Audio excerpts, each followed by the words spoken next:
নমস্কার বন্ধুরা, আপনারা সবাই কেমন আছেন? আরও একটি নতুন স্বাদের রেসিপি নিয়ে আবার সকলের সামনে আমি হাজির হয়ে গেছি। উপকরণগুলি দেখে নিন কী কী লাগছে। খুব অল্প উপকরণেই কিন্তু এই নিরামিষ পনির মশলাটা রান্না করা যায়। জিরে ফোড়নে আমাদের লাগছে জিরে, দারচিনি এবং কাঁচা লঙ্কা। কড়াতে তেল গরম হলে সাদা তেলের মধ্যে কাজুগুলো আগে একটু ভেজে নেব। একটু অন্য প্রসেসে রান্না করতে হয়, তবে খেতে অসাধারণ হয়। ভেজে নেওয়া কাজু এবং টমেটোর পেস্ট রেডি করে নেব। কড়াতে সেই তেলে পনিরগুলো দিয়ে পনিরগুলো ভেজে নিচ্ছি। একই তেলে ক্যাপসিকামগুলো আমি হালকা করে ভেজে নিচ্ছি।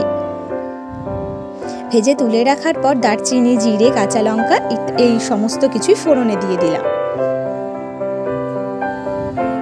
খুব সুন্দর একটা গন্ধ বেরোলে একটু আদা দিয়ে দিলাম। সেই যে ভেজে রাখা কাজু সেটি এবং টমেটোর পেস্টটা কিন্তু আমি রেডি করে নিয়েছি। এই পর্যায়ে আমি পেস্টটিও দিয়ে দিচ্ছি। খুব ভালো করে কম আঁচে কিন্তু মশলাটা কষিয়ে নিতে হবে। ভাজা মশলা দিয়ে দিচ্ছি।